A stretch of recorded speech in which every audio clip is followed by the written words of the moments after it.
On the 11th of March 2011 at 4:12 and 56 seconds, the fourth of the 23-foot tsunami waves pounded in over the Japanese coastline. Their origin, an 8.9 Richter earthquake, detonated 23 kilometers under the ocean off the northeast coast of Honshu. Amongst the debris, military and civilian aircraft to be found strewn around like children's toys.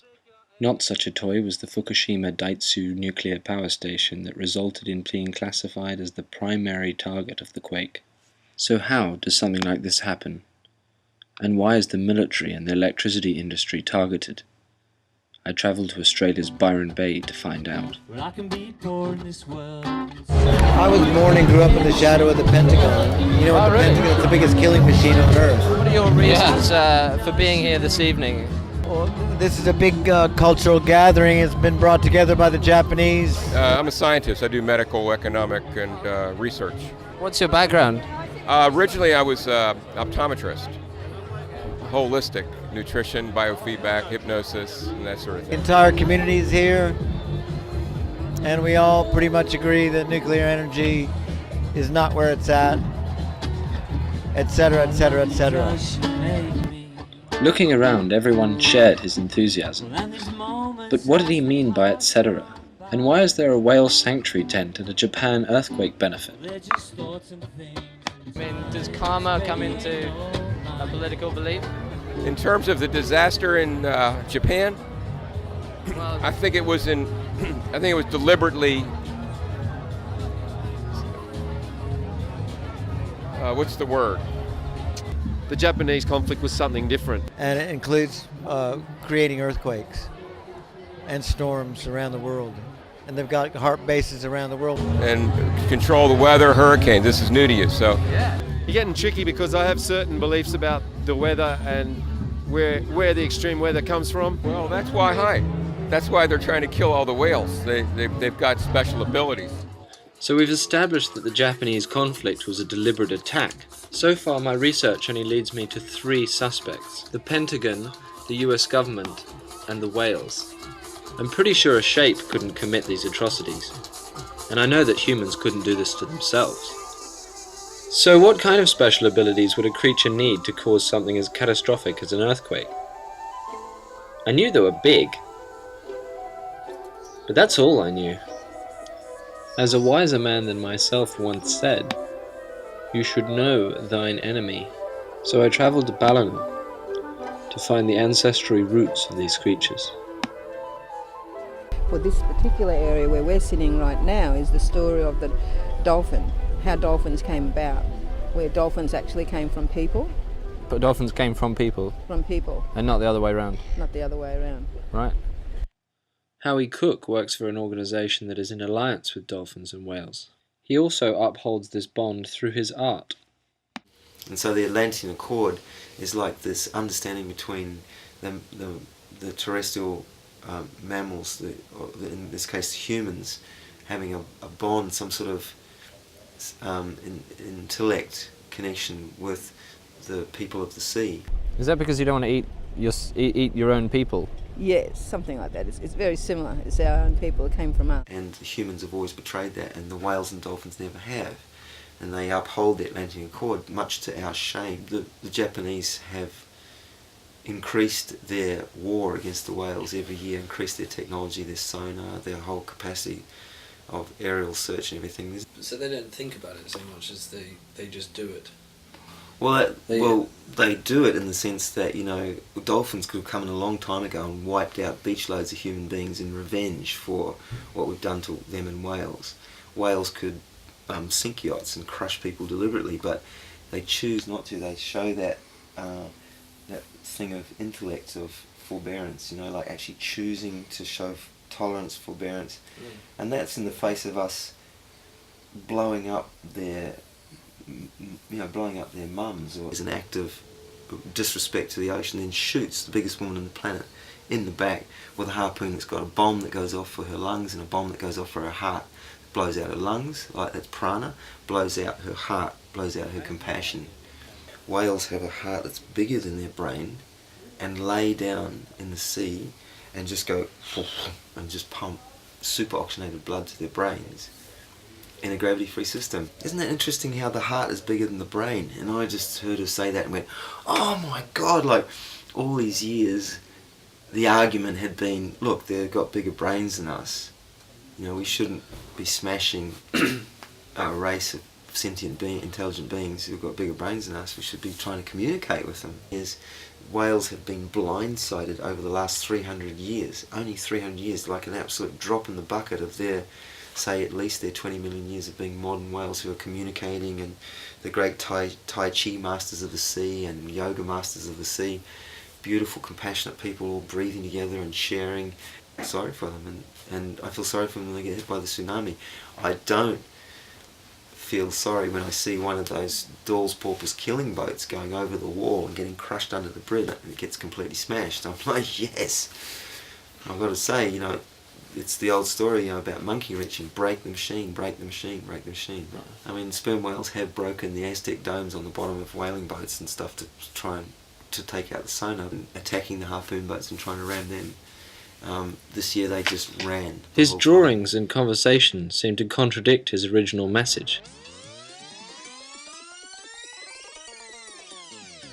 This incredibly peaceful race of people who only show compassion and forbearance towards us.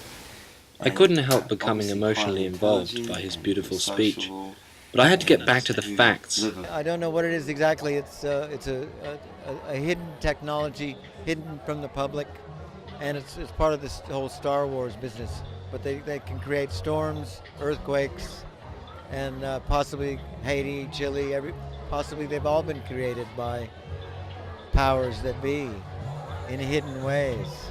It plays into the chemtrails. Chemtrails are an internationally organized attack on the humanity against international law. Yeah.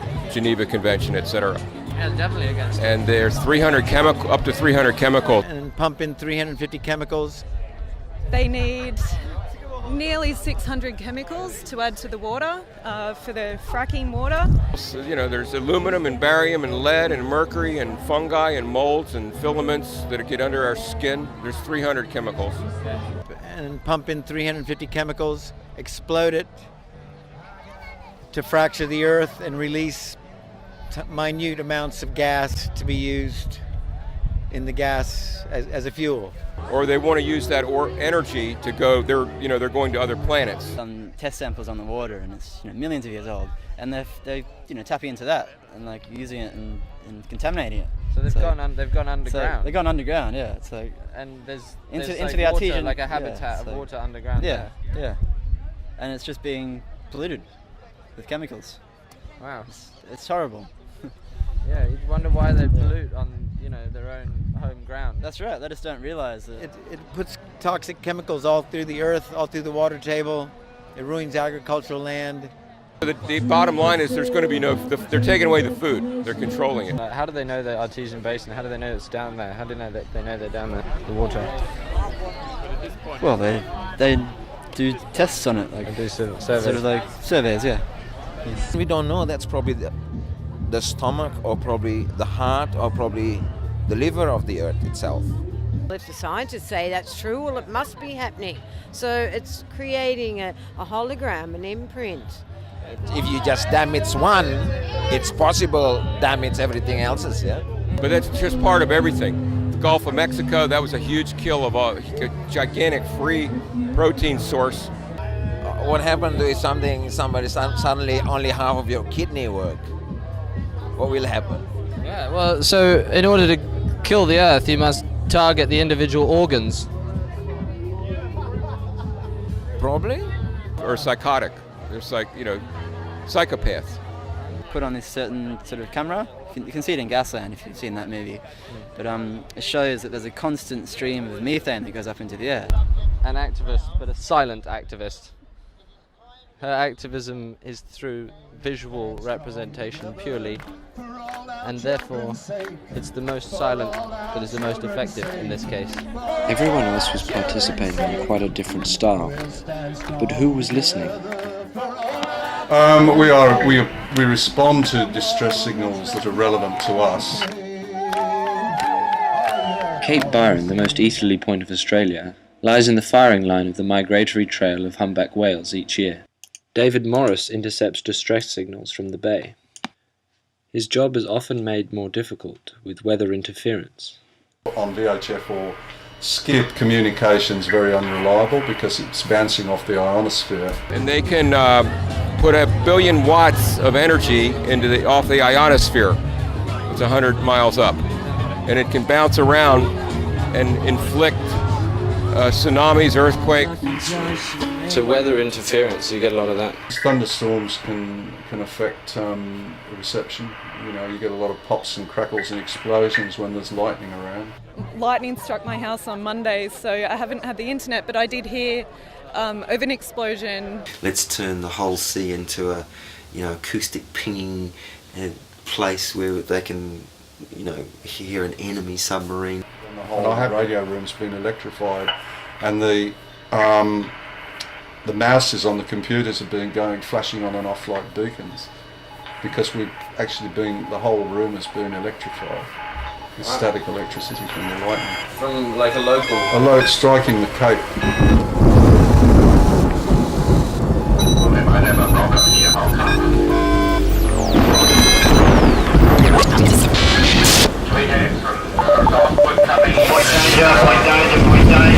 Come in, Brunswick. This is Cape Byron Marine Rescue. Come in. Do you hear me? We're going to steer us interference.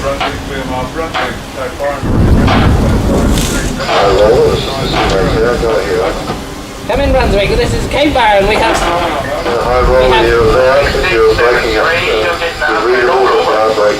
The stations. Millions of them. They're attacking the Cape.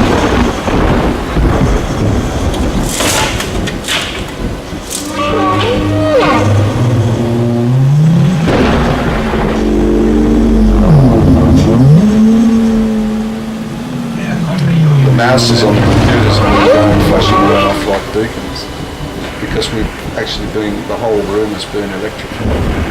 Well, they don't have absolute power, and you wouldn't want them to have. They have too much power as it is. Much too much power. The government has given them the go-ahead to explore for gas in this way. It was becoming apparent that whales had too much power, and with the threat of sonar and chemical abilities, it was obvious we had a war on our hands. I decided to take a look at the statistics to see what the numbers would show. By correlating the number of whales killed versus the number of natural disasters that have murdered humans, and despite the valiant efforts of the whalers, the whales are winning the war. On the front lines of the war is Andrew Page, who protects humans by any means necessary. In the past there was a whale that had to be taken out with a digger. That's right. It's pretty powerful. Yeah, very powerful. Because they can sink a boat. And then the boat overturned. It's incredibly strong. Black ticks against them, so... fully grown humpback whale. 45 tons. Massive. Annihilating certain species. So they grabbed their children and they jumped off the cliff. Certain races, certain tribes. Basically suicided. With such callousness, They came in from the sea. And at third bombing at Kingy. So she chanted and she sang. It would have been 10 foot at least. And she brought up a storm. Put in, backdoored. The waves got bigger and bigger. Water movement, fish everywhere. So she decided to cast a spell. I was so scared. From underneath the boat came 2 dolphins. Quite big. They're bigger than humans. I mean, a 45-ton animal. I reckon they could definitely rough out. Extraterrestrial or interdimensional. Killing whales was welded in this weird atomic fire. And then they blew out these, these reactors. Scarred in the Japanese psyche. That's going to kill millions and millions. Through the atomic fireballs. It's untold, the damage. Yeah, I think Mother Nature's our greatest teacher, and she'll set us straight. one way or another. Not enough time to do everything. Have a compassion for nature sign. Plenty of time to do anything. Power to the people, it's the only thing that's going to win. Just enough time to do something. Lock the gate. So that's how you keep them out. You got to lock your gate. Everybody's got these signs, these yellow signs, lock the gate.